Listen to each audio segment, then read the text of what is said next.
میرے نبی پاک صلی اللہ تعالی علیہ وسلم نے نا عثمان بن طلحہ کعبے کی چابی ان کے پاس ہوتی تھی، تو حضور نے ایک دن فرمایا عثمان، اچھا یہ نہیں تھا کہ عثمان خاص لوگوں کو چابی کعبہ کھول کے دکھاتے تھے، بلکہ ان کو قریش کی جانب سے یہ حکم تھا کہ جو بھی تجھے کہے تو نے کعبے کا دروازہ کھول دینا۔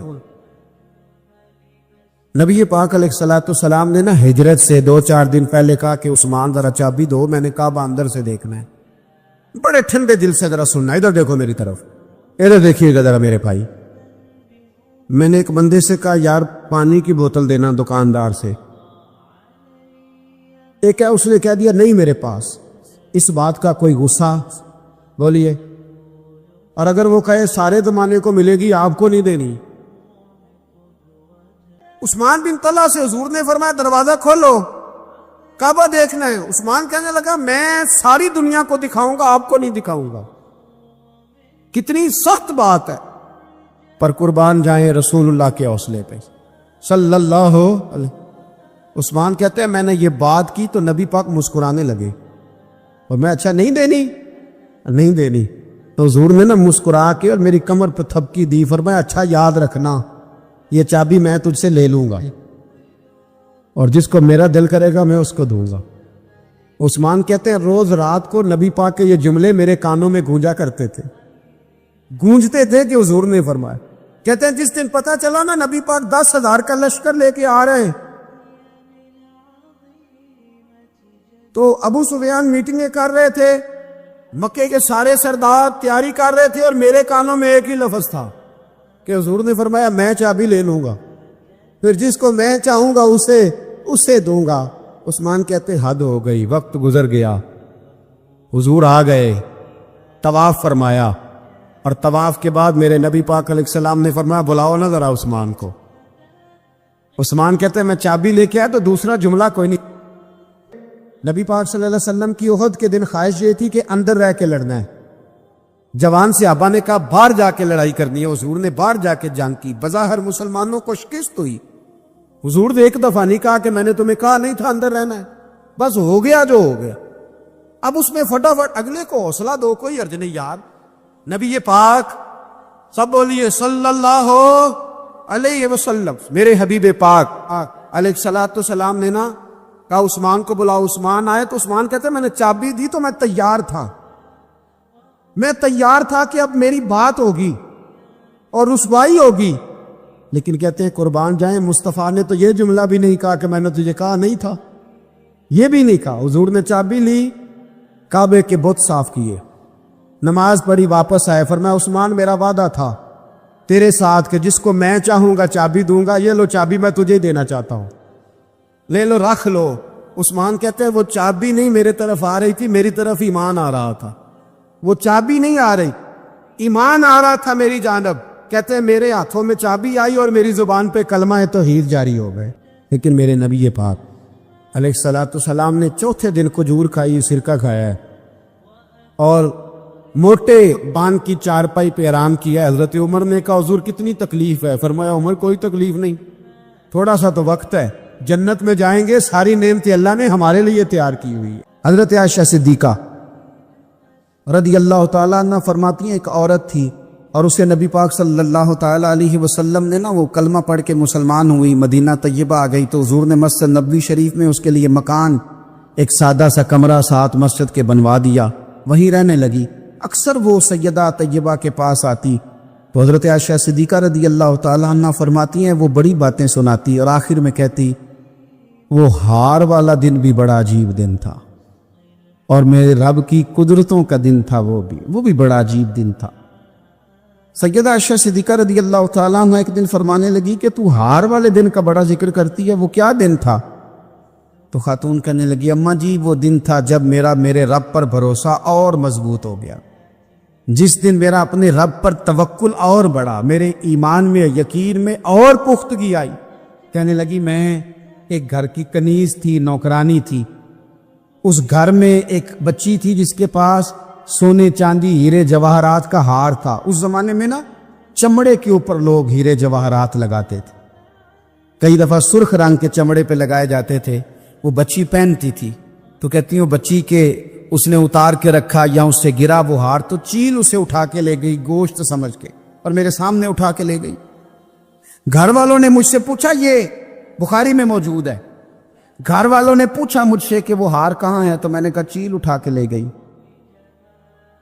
گھر میں کچھ چوری ہو جائے تو سب سے پہلا الزام کس پہ لگتا ہے؟ ملازمین پہ۔ کہتے انہوں نے مجھے بڑا مارا، بڑی تکلیف تھی، حتیٰ کہ میری شرمگاہ تک کی تلاشی لی۔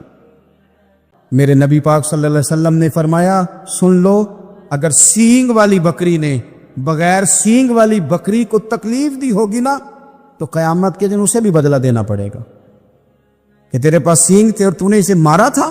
وہ خاتون عرض کرتی ہے سیدہ عائشہ کی خدمت میں کہ مجھے بڑا مارا، مجھے تکلیف دی، میں کہہ رہی تھی کہ میرے سامنے چیل لے گئی ہے، پر وہ نہیں مان رہے تھے، اماں جی انہوں نے مجھے بڑا مارا۔ حضرت عائشہ صدیقہ کہتی ہیں پھر کیا ہوا؟ کہنے لگی اماں جی جب کوئی میرا مددگار نہ رہا، مجھے تکلیف دے رہے تھے، رسوا کر رہے تھے، تو میں نے اپنے رب سے مدد چاہی، میرے رب کی طرف میں نے توجہ کی، میں نے کہا مالک اب تو ہی میرا مددگار ہے۔ کہتی ہے وہ مجھے مار رہے تھے تو وہ چیل جو ہار لے گئی تھی وہی لے کے واپس آ گئی، اور ہمارے سروں کے قریب لا کے اس نے جب اس ہار کو پھینکا، وہ مجھے چھوڑ کے سائیڈ پہ ہوئے، وہ میری بے گناہی جان گئے، لیکن آپ کو بتاؤں اس دن سے میرا اپنے رب پر یقین اور بڑھ گیا۔ مجھے سمجھ آ گئی کہ جب انسان پورا ٹوٹ جاتا ہے اور جب کوئی چاروں جانب اس کا مددگار نہیں ہوتا، تو رب تو ہوتا ہے نا، اللہ تو اس کا مددگار ہوتا ہے نا، وہ تو پھر اپنے اس بندے کی مدد کرتا ہے نا، پھر وہ تو توانائی دیتا ہے نا، وہ تنہا نہیں چھوڑتا، وہ تو آنسوؤں والوں کے آنسوؤں پہ بڑا کرم فرماتا ہے۔ ایک اور حدیث سنیں، لطف کی بات یہ ہے، یہ بھی بخاری میں ہے، یہ بھی واقعہ بخاری میں ہے۔ اللہ اکبر۔ ایک شخص نے نا ایک بندے سے قرض مانگا، اس نے کہا مجھے قرضہ دو، وہ کہنے لگا کہ کتنا قرضہ؟ اس نے کہا 1000 دینار۔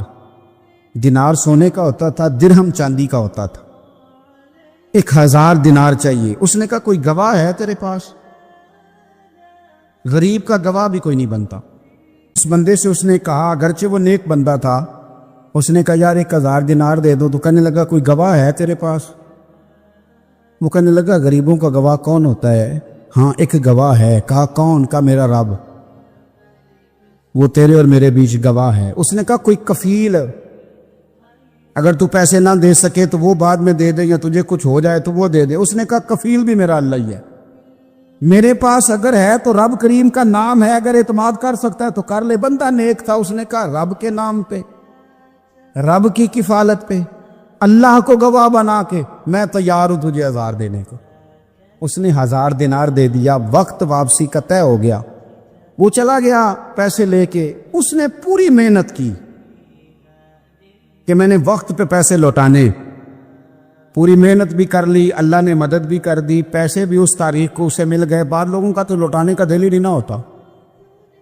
فرمایا حدیث پاک میں کہ تو لوٹانے کا ارادہ کر، رب تیری مدد بھی فرمائے گا۔ لیکن یہاں بہت سارے لوگ کہتے ہیں خیر ہے، ارادہ ہی نہیں، تو پھر جس طرح کا بندے کا گمان ہو رب بھی اسی طرح کا معاملہ فرماتا ہے۔ اس نے پیسے جمع بھی کر لیے اور واپس دینے کو تیار بھی ہو گیا، لیکن رستہ بحری جہاز کا تھا، کشتی کا تھا، دریا کے رستے واپس آنا تھا۔ اب وہ جب آ گیا دریا کے کنارے تو بڑی کوشش کی، پر وہاں اسے کوئی کشتی نہیں ملی۔ وقت پہ پیسے لوٹانے ہیں، سفر کرنا ہے، اب سواری میسر نہیں ہے۔ سوچ سوچ کے پریشان تھا کہ میں نے تو اللہ کے نام پہ لیے۔ اچانک دل میں ایک تجویز آئی، اس نے ایک لکڑی لی، لکڑی کو اندر سے کھولا، 1000 دینار اس میں بھرا، بخاری پڑھ رہا ہوں، اور ساتھ ایک خط بھی لکھا کہ یار میں پیسے پہنچانا چاہتا تھا پر مجھے کوئی چیز نہیں ملی دریا کے اس پار آنے، اللہ کے نام پر تیری طرف روانہ کر رہا ہوں۔ اور یہ کہہ کہ وہ لکڑی دریا میں رکھ دی، وہ لکڑی ڈوب گئی ہے، واپس آ گیا۔ وہ جس نے پیسے لینے تھے وہ عین مقررہ وقت پر دریا کنارے آیا۔ صبح سے سر شام تک اس نے انتظار کیا، دل ڈھلنے لگا تو دل میں خیال آ گیا کہ یار نہیں، اس نے دینے ہی نہیں، جھوٹا وعدہ کر گیا، پہنچا ہی نہیں وقت پہ۔ اب جب واپس لوٹنے لگا تو اچانک دریا میں ایک لکڑی تیرتی ہوئی دکھائی دی، کہنے لگا لے جاتا ہوں، شام کو روٹیاں پکانے کے کام آئے گی۔ ایندھن بنا کے جلا لوں گا، ہنڈیا پک جائے گی۔ لکڑی اٹھا کے جلانے کے لیے گھر لایا، گمان تھا کہ وہ نہیں آیا وعدہ کر کے، اللہ کو کفیل اور وکیل بنا کے اور گواہ بنا کے پھر بھی نہیں آیا۔ لکڑی لے کے گھر گیا، بخاری ہے، اور جب اس کو چیرا نہ کہ میں اس کی آگ جلاؤں گا، کھولا تو اندر سے 1000 دینار بھی نکل آیا، خط بھی نکل آیا۔ اب ذرا سمجھنا، اس کے دل میں بات کس نے ڈالی کہ تو لکڑی میں پیسے ڈال دے؟ اللہ نے۔ اس بندے کو مقررہ وقت پہ کنارے بھیجا کس نے؟ لکڑی صرف اسی کے ہاتھ آئی تو یہ بندوبست کیا کس نے؟ اللہ نے۔ گھر جا کے چیری تو پیسے بحفاظت اس تک پہنچائے کس نے؟ تو پھر ہمیں بھی توجہ اللہ کی جانب ہی کرنی چاہیے، ہمارے بھی دل کی توجہ رب کی طرف ہی ہونی چاہیے نا۔ ہمیں ادھر ادھر جانے کی، دیکھنے کی، بندوں پر غور کرنے کی ضرورت کیا ہے؟ وہ پیسے پہنچ گئے، یہ وہاں اپنی جگہ پہ پریشان تھا، اس نے 1000 دینار اور جمع کیا۔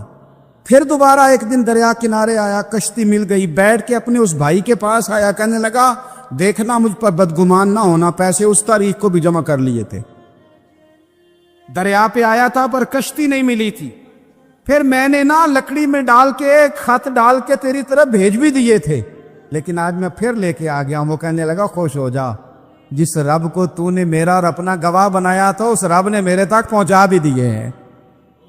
جب لوگ اللہ کو گواہ بناتے ہیں، رب کی جانب اپنی توجہ کرتے ہیں، اپنی چاہتوں، خواہشات اور اپنی ساری چٹھیاں اپنے رب کریم کی رحمت کی طرف روانہ کرتے ہیں، پھر اللہ اپنے بندوں کو مایوس نہیں کرتا۔